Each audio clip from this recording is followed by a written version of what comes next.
Então, nós temos os conflitos de reto-idianos, né? O que são esses conflitos de reto-idianos? Que também estão ligados, o final do nosso intestino grosso, ele está ali com o reto e o ânus ligado. Eles são conflitos normalmente sobre a identidade. Eu não consigo encontrar a minha própria identidade. É como se eu não existisse, ninguém me reconhece ou me vê por quem eu sou, a minha família não me enxerga com quem eu sou. E aí eu vou guardando essa raiva reprimida de não conseguir me expressar, de não conseguir ser aceite como eu sou, de sentir que todas as pessoas me subjugam e vai me trazendo fissuras, vai me trazendo hemorroidas. Hemorroidas é um conflito de você não conseguir sentar com tranquilidade num ambiente por conta de você não se sentir aceite. Então, quanto mais fissuras de hemorroida você tiver, mais hemorroida forte você tiver, tirando quando você está, né, com meios que são químicos ou biológicos trazidos de fora, externos, né? Que é uma coisa que eu sempre falo para os terapeutas biomicrohertz. Existem os processos que são externos. Imagina, você come imensa malagueta, tá ali sempre comendo, inflamando o intestino através da pimenta, do piripiri. É óbvio que você pode ter uma tendência maior a ter hemorroida. Agora, quando você não come? Quando você nem está comendo nada que seja um alimento ruim, por que você tem hemorroida? Talvez seja porque você não está conseguindo ter essa identidade expressa, porque você não está conseguindo sentar em paz em ambientes que não te aceitam por quem você é, tá bom? Então, é muito importante a gente conseguir olhar para esses pontos, porque esses pontos, eles vão trazendo clareza para nós. Então, o que o nosso corpo fala através do intestino? Biologicamente, o corpo está buscando sempre proteger, se adaptar. Por exemplo, né, mais células intestinais, elas são produzidas para tentar digerir aquele evento emocional difícil. Então, a gente vai ter uma proliferação de células. Para quê? Para tentar digerir aquele conflito emocional difícil. Porque, como eu expliquei no início dessa live, o nosso corpo, ele chama a atenção daquilo que ele precisa resolver. Antes de eu continuar, quero saber, está fazendo sentido para vocês que estão me assistindo aqui? Está fazendo sentido? Se está conectando a importância da gente conseguir ver por trás dos sintomas, por trás daquilo que está acontecendo evidente no nosso corpo? Tá? Porque, como eu disse, existe uma conexão entre a psique, o cérebro e o corpo, né, do paciente, ou seja, os órgãos físicos do paciente. Toda a experiência traumática, ela deixa uma marca nessas três áreas do corpo ao mesmo tempo, né? Então, ou seja, por exemplo, vocês que estão aí, que muitos de vocês acabam tendo ansiedade ou depressão, ou muitos terapeutas que estão aqui que estão tratando a ansiedade e depressão, a gente já sabe, a ansiedade ela não está só na mente do paciente. Se tivesse só na mente, gente, a gente não ia ter um caso crescente tão grande, né? Tornando, por exemplo, os países lusófonos enormemente crescendo as taxas de países que estão com ansiedade e depressão lá nas alturas. A gente não ia estar com tanto receio. Aqui em Portugal, a gente, para cada 5 pessoas, uma tem ansiedade ou depressão. É um número muito alto. Agora a gente já está quase em 2 pessoas. Até 2030 serão 3.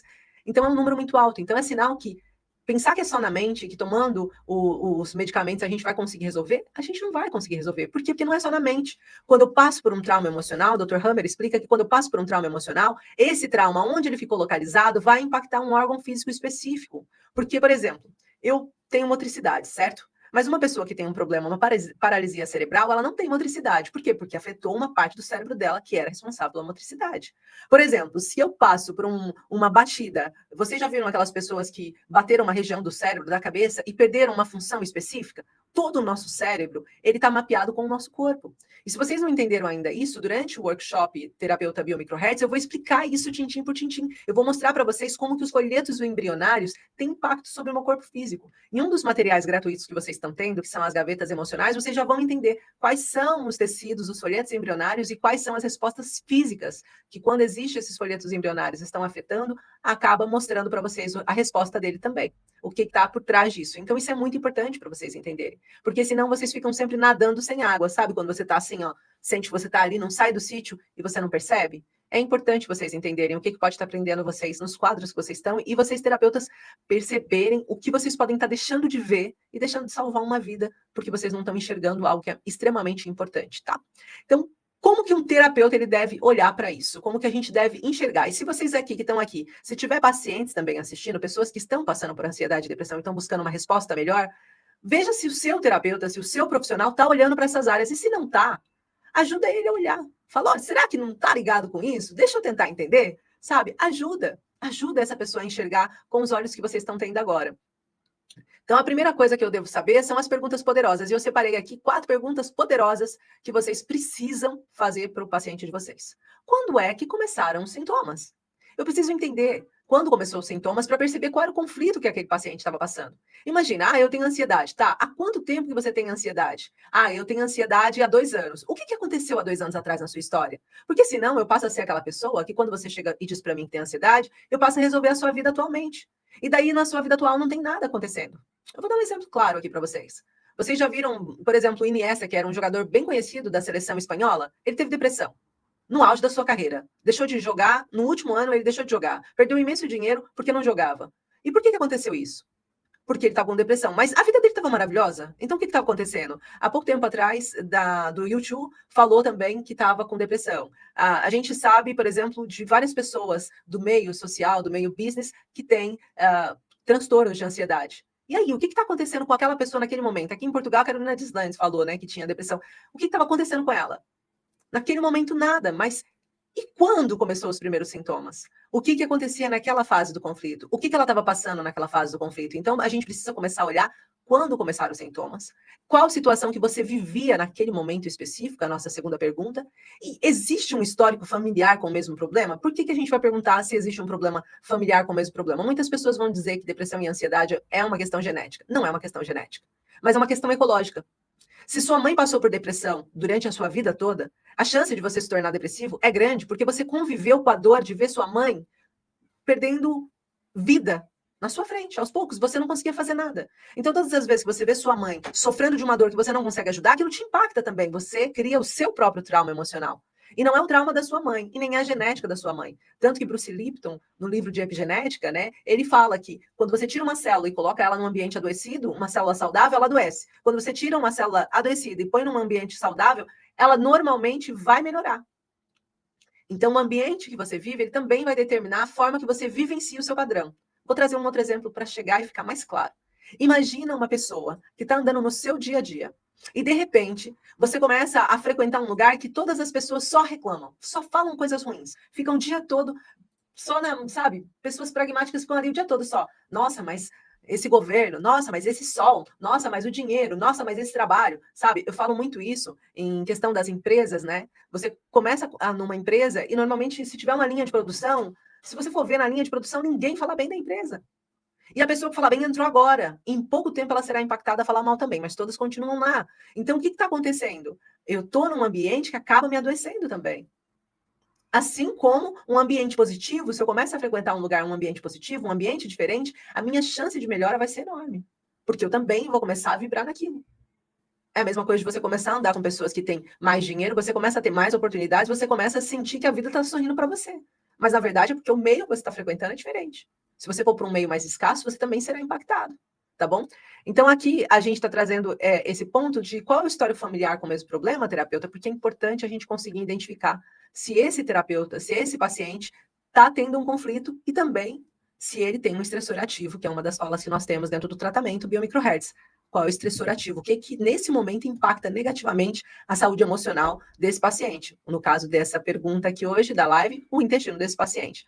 O que você consegue aceitar ou engolir? O que você não consegue aceitar ou engolir? Então, pergunta para o seu paciente que está aqui, apareceu, terapeuta biomicrohertz, apareceu aí, intestino grosso, intestino delgado, pergunta para ele qual é a situação que você não está conseguindo digerir, que você não está conseguindo engolir. O que está acontecendo? E aí eu preciso trabalhar com empatia, com escuta profunda, terapeuta. Escute o seu paciente, não queira trazer receitas prontas. Entenda que cada paciente tem uma individualidade, você precisa perceber na individualidade desse paciente o que está acontecendo na vida dele. Senão você não tem resultados profundos na vida dele. E não é preciso de muitas horas para você chegar nisso, é só preciso você falar as perguntas certas e ouvir da forma correta, tá? Então, considerar quais são os padrões que esse paciente está vivenciando. Entender, né? A gente faz a pesquisa para perceber se esse paciente teve um trauma transgeracional, se é um trauma gestacional, se é um trauma que aconteceu pós-parto, quando foi que aconteceu, o porquê que aquilo aconteceu. Todas essas perguntas a gente levanta dentro do atendimento e a gente traz essas respostas no atendimento, mesmo que o paciente não lembre, a gente precisa saber falar sobre isso. Então, é muito importante vocês conseguirem ter na mão de vocês ferramentas que ajudem vocês a entender que um órgão físico adoecido não é só um órgão físico. Aquilo que está acontecendo naquele momento com o paciente não é o resultado na totalidade. Então, nós precisamos olhar para o paciente e entender que é muito mais do que aquilo que ele está apresentando só ali. A gente precisa conseguir compreender o que nele está potencializando que ele piore e não melhore. Porque normalmente, quando eles vêm nos procurar, vem já com uma série de passagens de profissionais que podem não ter trazido resultados. Então, o que a gente consegue olhar para trazer resultado para aquele paciente, para fazer com que ele realmente melhore? E não só. E lembrar que eu preciso também trazer informação e dar a segurança para ele não ficar dependente de você, terapeuticamente falando, mas aprender a ganhar liberdade. E é isso que eu falo sobre ser um terapeuta biomicrohertz. O nosso objetivo não é fidelização de clientes ou pacientes. Nosso objetivo é liberdade, amor e transformação na vida dos pacientes. É saber que ele veio para mim, eu transformei a vida dele e agora eu dei ferramentas que ele pode usar sempre que ele sente que qualquer coisa não está bem, antes mesmo dele chegar num processo em que ele tem uma recaída. Por quê? Porque agora ele já sabe que aquela situação ou aquelas situações o adoecem. Ele já sabe aonde que estão esses pontos e como que ele consegue liberar, desobstruir essas dores emocionais para que elas não enraizem no seu corpo. Ele sabe como que ele consegue se blindar emocionalmente para não precisar voltar a entrar no caso que ele estava anteriormente, tá? Essa é a função de um terapeuta biomicrohertz. Se vocês querem entender mais sobre isso, se vocês querem aproveitar e se aprofundar mais, e quem ainda não está inscrito para participar do workshop Terapeuta Biomicrohertz, quero recordar que é um evento gratuito, online, que eu vou dar 4 super aulas, gente, 4 super aulas com slides, demonstrando as coisas, como funciona, por que a ansiedade age aqui, por que a depressão age aqui, o que está acontecendo, como que você, como terapeuta profissional ou uma pessoa que queira resolver o seu quadro, deve atuar, como fazer um autoatendimento e como chegar a resultados reais e significativos. Então, quem quiser participar, está nas links das biografias. Eu não consigo colocar tá na descrição aqui dessa live aqui também no YouTube. Eu não consigo colocar o link no TikTok, não sei por que não consigo, mas vocês podem ir nas minhas redes oficiais, a Regiane Cunha, no Instagram, e tá lá fixado e vocês conseguem aceder. Ou Regiane Cunha também, vocês com H no final, vocês conseguem aceder os links e poder participar desse evento que será transformador, e eu tenho certeza que juntos nós podemos fazer um mundo muito melhor e diminuir esse índice de pacientes ansiosos e depressivos que estão passando por situações tão delicadas, e assim a gente consegue ajudá-los, tá? É com muita gratidão que eu me despeço de vocês aqui hoje. Nós teremos mais lives, essa semana inteira estamos tendo live, então fica ligadinho nos perfis, ativa as notificações para assim que a gente entrar ao vivo, quem não está aqui e queira ativar as notificações pelo YouTube, ativa, aproveita, segue o perfil, compartilha com quem precisa. Juntos podemos fazer uma corrente do bem. Eu conto com a sua presença para reverberar e fazer com que o mundo possa ficar um lugar melhor, tá bom? Um grande beijo de luz a todos vocês e nos encontramos então amanhã na nossa live.